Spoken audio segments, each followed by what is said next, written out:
سوره یاسین شریف د قرآن عظیم شان یو ډیر مبارک او مهم سورت دی چې د رسول الله صلی الله علیه وسلم په مبارکو حدیثو کې ډیر زیات فضیلت بیان شوی دی.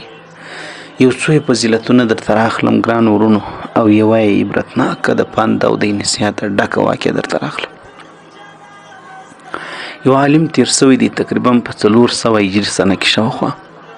د ژوند مهلت او د ژوند زندګۍ دور داغه او تیر شوی زموږ ته په دې علاقو باندې دی د پښتنې چې کومې سیمې دي د هلمند او د نیمروز مابینځ کې پخوا د بوست علاقه ورته ویل کېدله. په هغه وخت کې دا د علم او د فرهنګ او داسې د پرمختګ او د پلان دا یو علاقه وه، یو دور یو.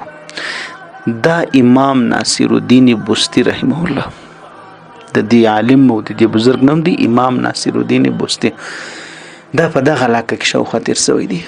نو د یو مریضي دا و سکته به ورته پېښېدله. انسان به دا ګمان کوي چې بالکل ساه وخته ومړ سو، خو مړ به نه و په حقیقت.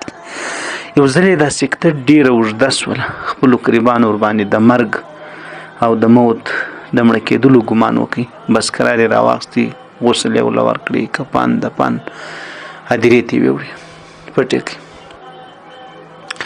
امام ناصر الدین رحمه الله په خپله دا واقع بیانوي، وایي چې ما سترګې را روڼې کړې نو په وخت ونه پوهېدم، خو په قبر کې زه چې په اسد کې رالم، په حال کې رالم، په قبر کې مې ځان ولیدی، پیدا مې کړی، کفن راکول شوی دی او دا خاورې راپسې اړول شوي دي. وایي هېڅ یو لاره چاره نه وه چې خدایه دا به اوس څه کېږي. بس ما او مرګ سره مخامخ. وایي بیا مې د سوره یاسین شریف دا فضیلت په ذهن کې راغلی چې سورت یاسین شریف سړی 40 ځله ووایي نو که تنګي الله به د تنګۍ څخه خلاص کړي، که مراد یې الله به د مراد ورپوره کړي، که یو ضرورت یې الله به ضرورت ورپوره کړي، که حاجت یې الله به حاجت ورپوره کړي. وایي زه م راولاړ شوم، سوره یاسین شریف ما یاد کړی و، زما یاد ولو، ما سورت یاسین شریف تلاوتول شروع کړل. سوکه یې وایم الله الله الله. وایي والله چې ما نه 8 ځل وایي زه د قبر په سپڼلو پوه شم چې یو قبر یو څوک را سپڼي، قبر یو څوک را سری کوي، دا قبر ماته یو څوک مثل کیندي خلاصوي. وایي ما سوچ وکړي، فکر مو وکړي چې راست دیني چېرته وویریږي. نو ما دا تلاوت اواز به نسبت در مخکې چې کمې معمول ولو درغه مې لږ سوکه تلاوت شروع کړي، سوکس اواز مې کماوي. وایي ما چې 40 ځل پر کاوي دا قبر یې هم ما له راسره کړي. وایي ما چې وکتل کفنکش دی، کفنکش دا راځي د کفن کښلو د کفن وړلو لپاره، نو بس دا په ما پسې دا قبر دی وجې راسره کړی دی. د ده خو خپل کار ولو، خو چې کله زه ولیدلم چې زه تلاوت کوم یا زما مثال اواز وده ته ورسېدی، په ما پوه سو چې سړی خو بالکل ژوندی دی، دی رانه وتښتېدی، وبېرېدی، دی په منډه راسه ولاړ. زما د خلاصېدلو لپاره الله رب العزت دی سبب او ذریعه وګرځوئ. زه راووتلم، چې راووتلم دا ټیم شپه ده، دا وخت شپه ده. نو د شپې رالم کلي له علاقه کې. وایي د هر کور د خپل علاقې خواته مې غږ کړي چې ای د الله بندګانو زه امام ناصر الدین یم، تاسو زه په غلطي دفن کړی ولم، زما مرګ نو واقع شوی، زما سکته وله، سکته راته پېښه شوې. دا سکته یو د بیهوشي حالت دی، بس ته به وایې چې شخصا صفا انسان مړ سي. او اوس هم تاسو به ډېر اورېدلي د دماغ سکته، د پلان سکته، زړه سکته، وچش سکته. نو عزیزانو دا د فند او د عبرت واقعه دا د دغه عالم سره پیښ شوې ده. دغه عالم او دا بزرګ د په 400 سنه کې شاوخوا تیر شوی دی. دا د بوست علاقې دی، بوست د هلمند او د نیمروز مابینځ کې علاقه او په هغه ټیمو زمانه کې دا د دې علاقې سړی تیر شوی دی. خورا زاهد، پرهیزګار، متقي انسان ولله، شاعر او داسې مثال منل شوی کس.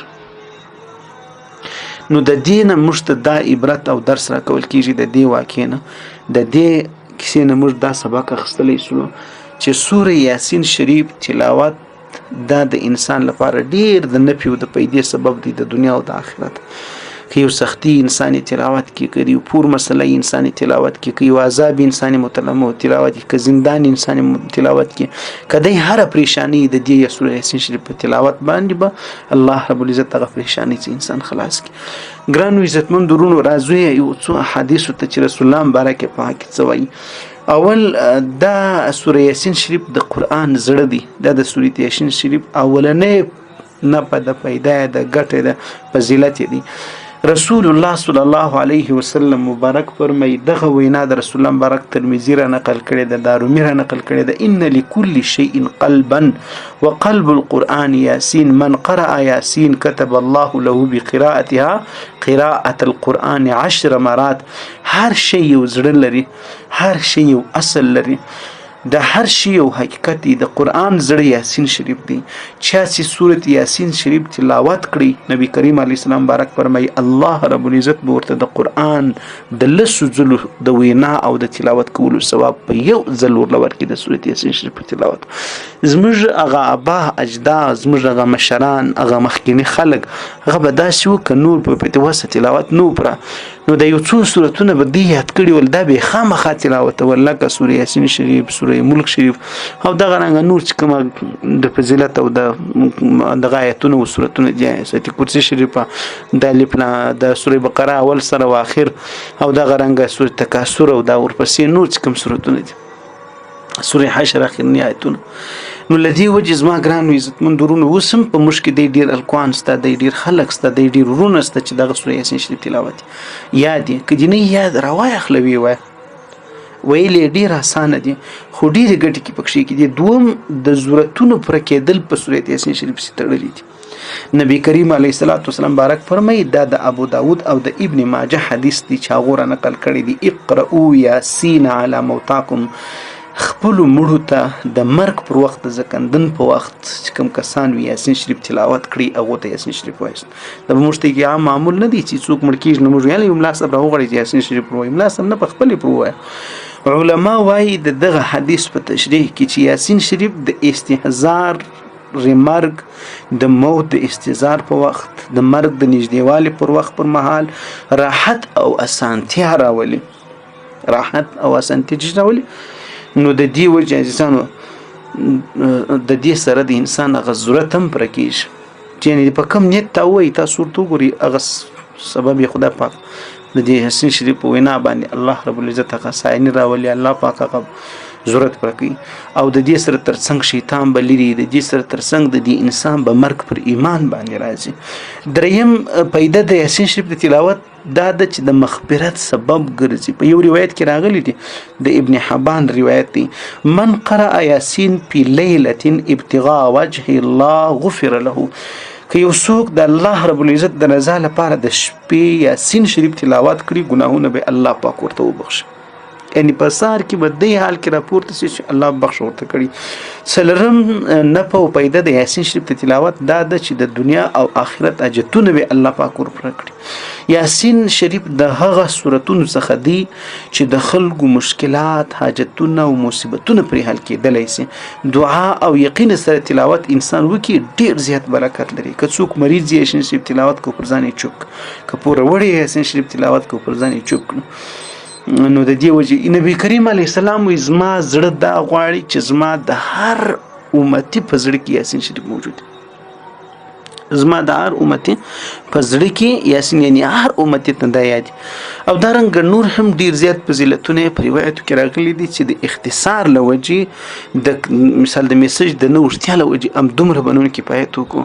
الله رب العزت یو موږ تاسو ته تلاوت وس او توفیق را نصیب کړي. تاسو ګورئ د خدای د سپېڅلي کلام زړه دی یو پلا د قرآن تلاوت تاسو را واخلئ نو چې بیا د سوره یاسین شریف تلاوت دی بیا تاسو په خپل سوچ فکر ورته وکړئ.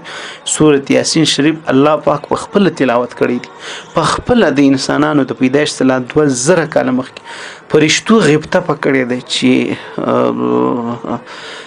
افرین دی هغه ژبو لره یعنی شاباش دی هغه ژبو لره چې په کوم سینو کې دایي پر کوم ژبو تلاوت کیږي. مبارکي دی هغه له برکت او خیر دی هغه له چې الله رب العزت د سورۃ تلاوت کړی دی وویل فرشتو چې سبحان الله دا څنګه کلام دی دا به پر چا نازلیږي دا به څوک تلاوت کوي. نو خدای پاک دې موږ تاسو